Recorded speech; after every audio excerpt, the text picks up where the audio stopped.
Hey everyone, Lisa Salvatore here. We are talking about Aries, the sign of Aries today.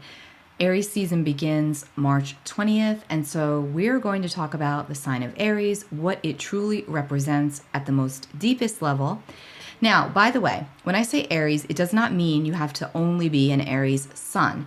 You can certainly follow this if you're an Aries moon, Aries ascendant, Aries Venus, Aries Mars, and I'll even say the North Node in Aries. So if you have Aries in any of those placements, definitely apply the Aries energy to yourself.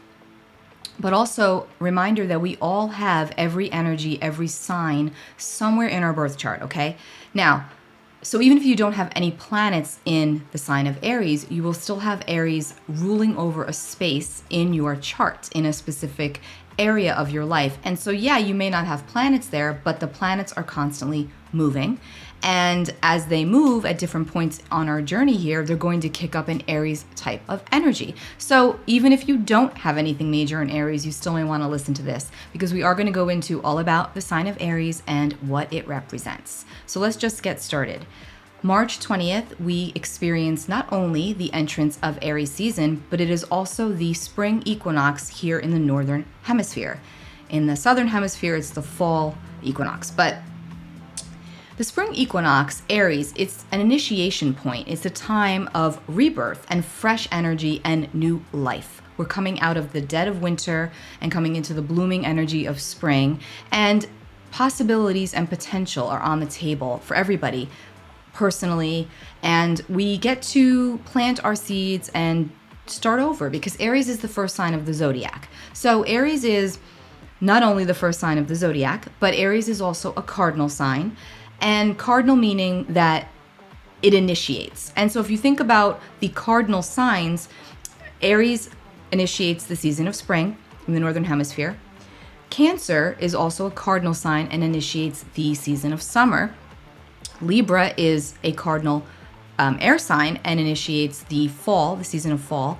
And then we have Capricorn, which is cardinal earth and initiates the winter solstice. So just to give you an idea, those are the cardinal signs. Cardinal signs bring something in. It's a turnover. It's a change of energy. And the equinoxes and the solstices are always portals of change, right? Energetic entrances where we put things away and bring things back to life, bring things to life, bring in the new. And spring being the season of bringing in new life after the dead of winter, to get a little more symbolic, is very significant. So think about this entrance of Aries season. Also, it's the spring equinox. And this is all about what do we want to bring to life. And whether you're in Aries or not, this is like the zodiacal wheel starts again because Aries is the first sign. So anyway, I'm going to do this for each zodiac sign for all 12 signs as we move throughout the seasons. I actually have not done this before. So we're going to go right into Aries. Aries is a fire sign, cardinal fire, and it's the first sign of the zodiac. So Aries moves. Aries does things. Aries is the pioneer of the zodiac. Aries is an initiator. They blaze their own trail. They're courageous. They are fiery, just like their element, fire. And they get things done, Aries. They're not typically lazy people. Now, of course, again, are there some lazier Aries? Of course, because there's other things that will be at play in the birth chart. But for all intents and purposes, Aries energy overall is the energy of the pioneer. That is the archetype of Aries. They get things done. They don't wait for others. They don't rest on their laurels. They do. That is Aries. The tarot card that Aries rules over is the Emperor, which is a 4. And 4s are all about structure, stability, solidity, and foundation, and also being in control, which is another Aries word for better or worse. Aries like to be in control. They like to be in control of themselves. They like to be in control of their environment. And a lot of times they like to be in control of others. It's not a knock on Aries because you know I've got love for all the signs. But the thing about Aries is they are not pushovers. And they can be, on the shadow end, manipulative, I guess. They can maybe be a little selfish, but it's typically coming out of a space of them not getting what they want. So they can sometimes act like petulant children when they don't get what they want, but usually you can appease their ego and they'll come back around. Now, positively, Aries is a sign that they are quite loyal for the most part. But they will tell you when you overstep. And they can overstep as many times as they want to, but you cannot overstep too many times because they will put you in your place. Again, Aries gets a reputation for being a bully sometimes, but really it's because they want to be the boss. Aries should be their own boss. Now, again, we always want to look at what else is going on in the chart, because if the only placement is the sun in Aries, for example, that's significant because the sun is a piece of who we are, right? When we're dealing with astrology, we don't just, this is why we can't say every Aries is the same, because we all know that that's not true. What really individualizes an individual, a person, a soul from the next Aries is dependent upon their exact time of birth, their rising sign, their moon is a biggie, and then whatever else these other planets are doing. At this point, I'm going to mention that I have linked below a quick tutorial on how to pull up your own birth chart that you will find very helpful if you want to dig deeper and see where does Aries fall in your chart, or do I have any planets in Aries? That's provided that you don't know this already. You may be watching this and already know, oh, I'm an Aries rising or an Aries Venus, plug and play whichever Aries placement. But if you don't, that video is linked below. In fact, you know what? Let me just do a quick live tutorial here. So let me actually show you real quick how to pull up your chart if you haven't already done so. I highly recommend that you create an account on astro.com because it's free, but more importantly, you can actually store quite a bit of data here, and it's really good for when you're first learning astrology, if you're first starting out, or just want to learn more about your own birth chart. Highly recommend Astro. Once you get the hang of it, it's pretty easy, pretty straightforward. So this is the home page, and the first thing you're going to do, well, obviously you're going to create an account, and then you're going to click on Charts and Calculations. And then you're going to click on the extended chart selection, and then you click add a new person.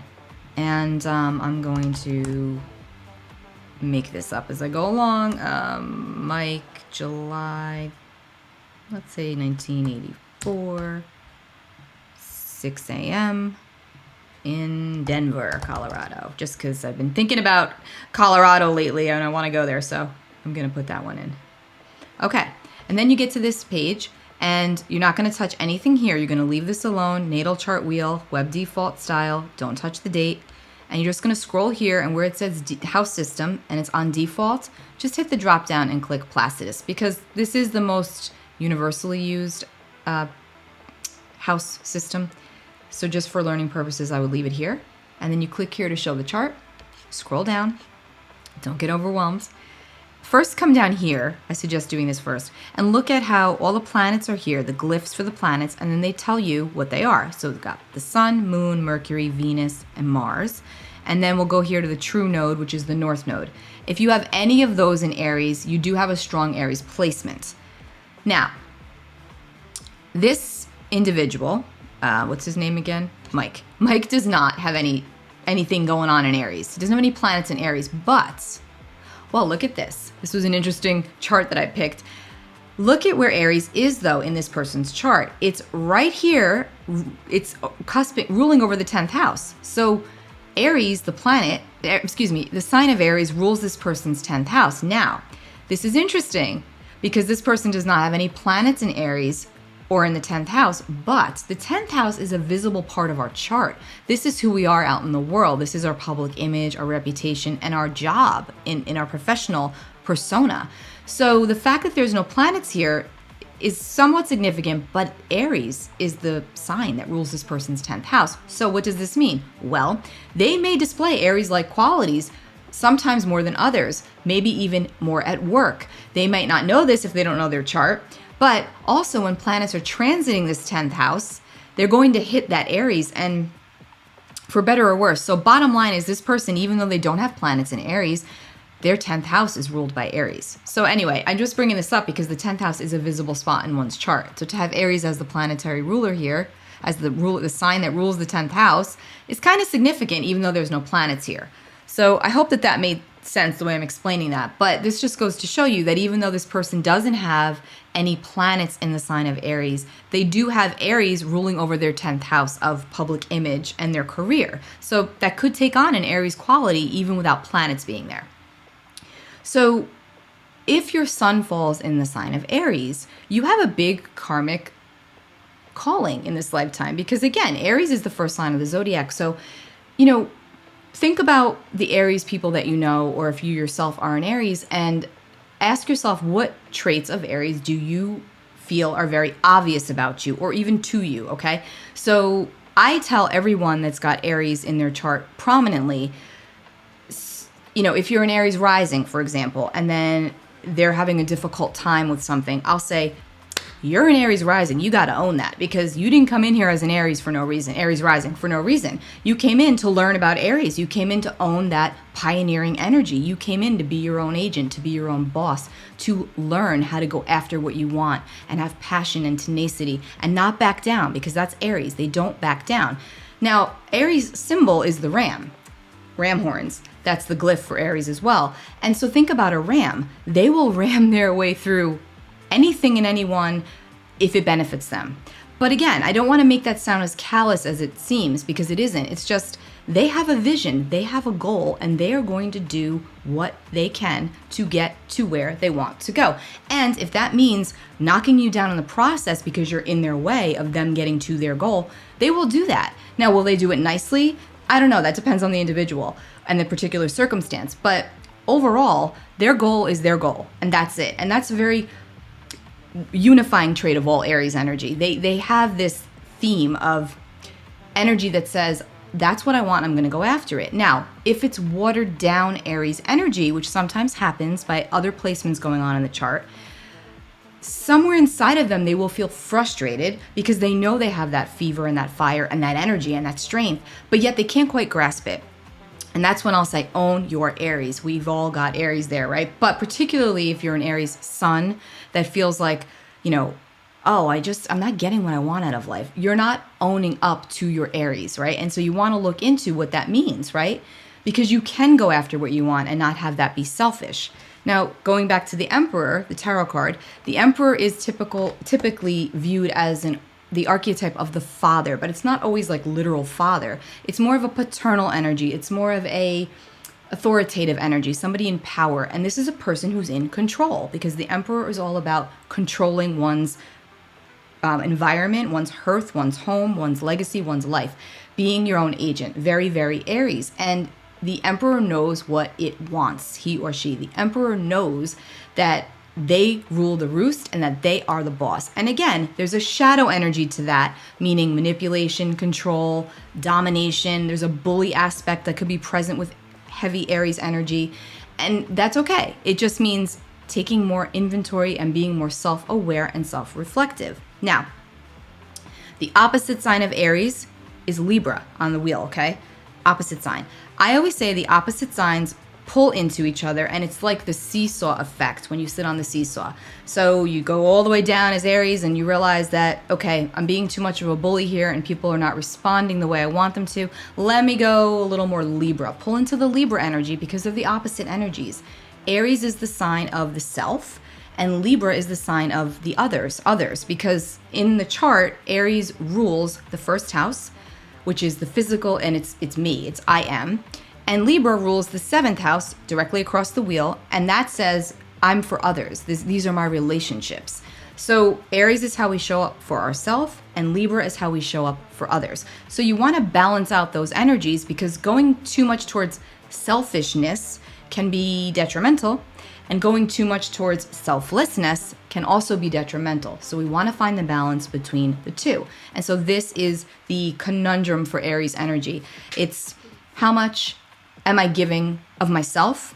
Am I being selfish? Am I being too selfish? Maybe I need to be a little more selfless. Now, Aries can be very, very generous. Very, very, very, very generous with their time, their values, their resources. They do genuinely want to help others, but the trouble comes in when they feel that people are not listening to them. That's when it's like, oh gosh, that's maybe when you get that controlling piece to the Aries energy that can come up, where it's like, I'm trying to help this person and they're just not grasping it. They're not listening to me. They're not hearing me. And then they get frustrated. And then that's where you can see that ram go through and become a bully. Okay, so again, there's a shadow side to every single sign and to every single energy.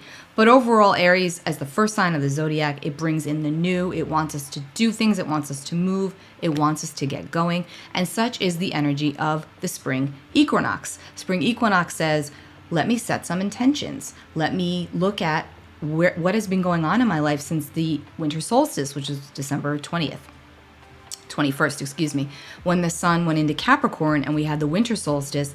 Where have I gone since then? It's only been a couple of months, I know, time moves very quickly, but still, even so, track back to where you were and look at maybe what you've been working on or working through and what you would like to bring forth into your life going forward for this new zodiacal, astrological initiation point, which is Aries season and the spring equinox.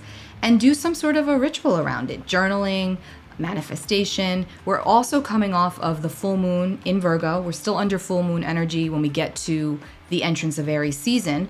So, there is still this element of manifestation, of course, but because we're coming off of a full moons are all about release. So this is even more impactful for the spring equinox because it's saying, well, on one hand, I'm looking at what I want to release, and on the other hand, I'm looking at what I want to bring in. So it gives us this magical energy. So definitely utilize it, guys.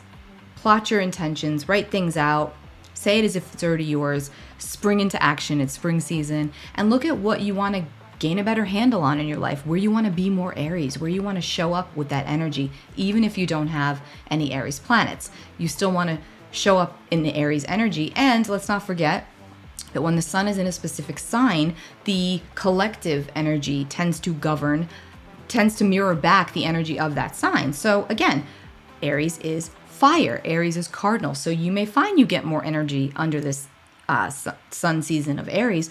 You may find that your physical body, your physical vitality kicks up. You may find that maybe you're more temperamental or more angry or frustrated. Aries, right? Fire.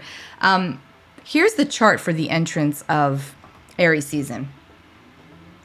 And I bring it up because I always think that when we have the entrance of a specific transit, and here we have 11:34 a.m., we've got the sun here at 0 degrees 0 minutes of Aries. So look, we've got Neptune and Jupiter and Mercury in Pisces trailing behind the sun, close. So even though it's Aries, we've still got this Pisces energy permeating. So there's still this feeling of, okay, the energy still seems a little muddled, maybe a little confusing, maybe a little soggy, maybe a little unclear or foggy. That's the Pisces. But yet there's this push of, I want to move forward. That's the Aries. This is the conundrum. Now, the other part to this is that we're still focusing on and dealing with this Jupiter-Neptune conjunction, if you see here how close they're getting, which will become exact on April 12th. So it's operational, we're feeling this. And Neptune and Jupiter together in Pisces is this big, abundant, watery energy of, on the shadow side, it can be an excess of emotion. It can be an excess of habits that are not good for us, an excess of seeing things as we want to see them versus how they truly are. The positive side to this alignment is that we can become much more compassionate, much more spiritual, much more tuned in, tapped in, connected, and wanting to really help others as well as help ourselves. So again, there's both sides to this coin here. There's always a double-edged sword with energy. So this is the Pisces. And I'm bringing this up because, again, this is the entrance of Aries season. It's the energy that kicks off the season, as this is what the planets are doing at this point. And then we've also got quite a bit of Aquarian energy. We've got Saturn in Aquarius. We've got Venus and Mars here, still pretty close. And we've got Vesta here also in Aquarius. So again, it's this element of how can I do things in a different way when the old way isn't working. So look into that as you're planting your seeds for the next zodiac cycle, for the next 12 months, as the sun moves throughout all of the signs. And yeah, so that's basically the flavor of Aries season here. So the mission of Aries is to light its own path, blaze its own trail, be its own person, be its own boss, and maybe be your boss. Happy birthday, Aries. Happy Aries season. And I hope that it is good for all of us. If you liked this video and would like more, be sure to subscribe and click on the bell so that you get the notifications every time I post a new video. Love for you guys. Take really good care of yourselves. Bye.